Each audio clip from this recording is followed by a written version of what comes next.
All right, so first of all, it's been a long time since this movie was first launched into the world. Yeah. What were your expectations back then, and how did they change over time? Oh, okay. So actually, when we premiered in Cannes in May, it had been like a month I just finished editing the film, and prior to that, it had been just 5 months when I ended the shoot. So 1 year ago today, we had just finished filming basically. So it's all been very fast, and I literally had no expectations. I didn't know what to expect.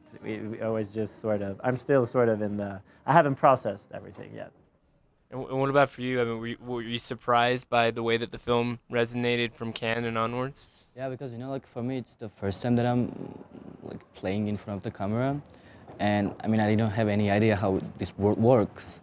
So when they called me that, they told me that yeah, like we are in Cannes, I was like okay, but I didn't have like any expectation like how it should be or like what kind of like festivals we will go or stuff like that. But yeah, it turns out that pretty well. We've done pretty well. Yeah. The film has had this really interesting life in Georgia, just in terms of the conversations it stirred up.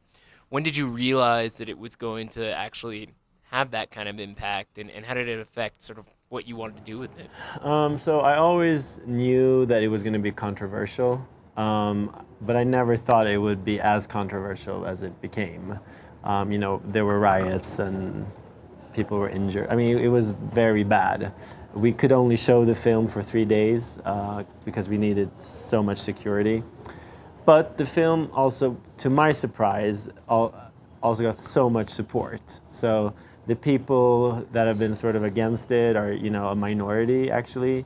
And, Georgian media and Georgia as a whole has really supported the movie and welcomed it. So that's been really nice. And what's it been like for you to see that play out in Georgia, the kind of the controversy, as it were? I mean, it was such a horrible picture that I saw.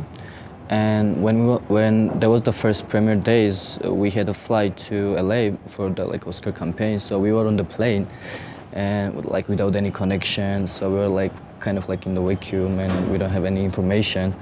But as soon as we have the connection, we kind of like start like like just scrolling and like reading some news and stuff like that. But I mean, it was really terrible because the girl who got injured she's our friend, and we know her, and it was like really terrible pictures that you saw, like how she bleeds, and I mean. Yeah, I mean, it's a terrible feeling Yeah. when something that you've done out of love, and the film is a love letter to Georgia, can create something like that. That's very negative. So it was pretty tough, I think, those days. And just how personal is this story to both of you? How much of it do you relate to? To me, it's very personal. Also, as a filmmaker, I've never made a film in this way. That's where I really lived the film like I did, and also with Levin, I also immersed myself in his life a lot and got to know him very closely in order for him to be able to perform the way he did in the film. So that it's been a very special process.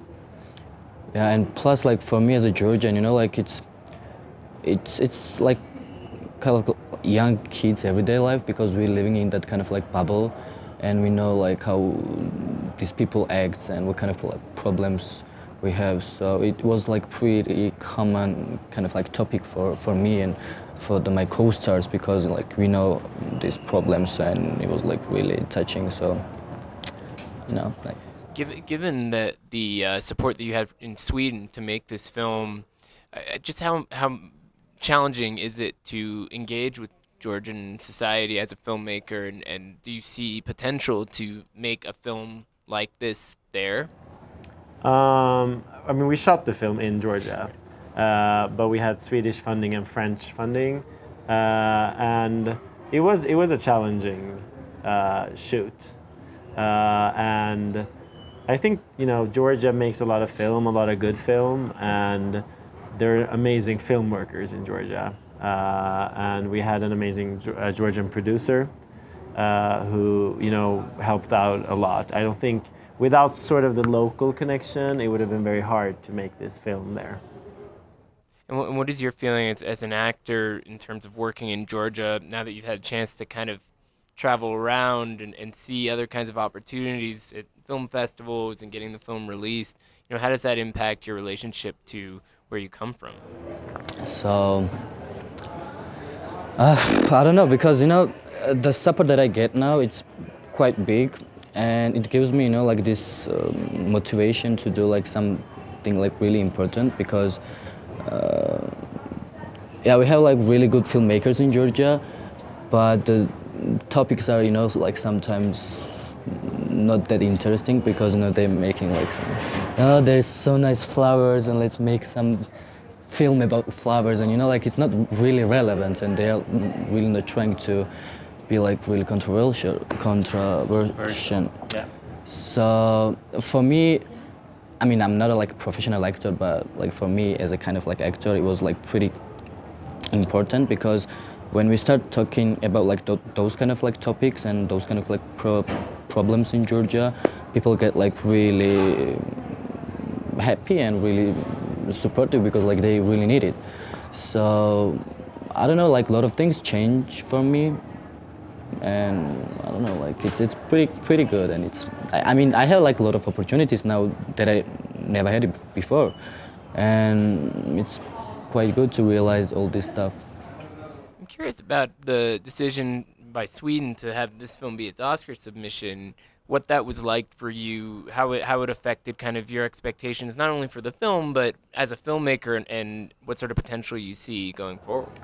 Um, it was a, I think the first time that Sweden submitted a non-Swedish language film, if I'm not mistaken, and there had been a precedence. Mustang was France's contribution, and also Estonia actually sent a Georgian film a couple of years ago. So I think that helped probably inform their decision. But they thought it was the best movie in terms of having a shot at actually being nominated. We didn't become nominated, but that's what they thought, and I think that's why they sent it. And also, I think the idea of film, a Swedish film can be international. It's still a Swedish film, even though it's not, set in Sweden. And I think that was really sort of cemented when they chose to submit, and then we danced. So that was a nice feeling. It felt good.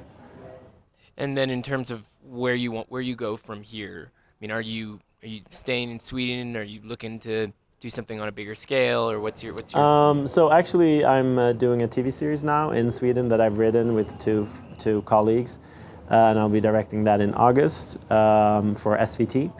And then after that, I've already started preparing my next film, which will be set in Istanbul. So I'll start shooting that in the middle of next year. And that will be in Turkish, or? Yeah, it will be Turkish. It will be in Turkish, and it will be a little Georgian. Actually, there's a Georgian connection, and also some Swedish, but mostly Turkish. And there will be lots of good Turkish music in the film. I have a love of Turkish music, so. So when everybody asks you when you're going to make an English language film, it's not anytime soon. It Well, sounds like. I mean, maybe I'll do some TV series episodes or something, but a film, I think, not in maybe 2-3 years, if ever. I don't know. It depends on what I like developing my own projects, and sort of the research process and discovering things and new rooms is very intriguing to me. So I'd like to continue doing that.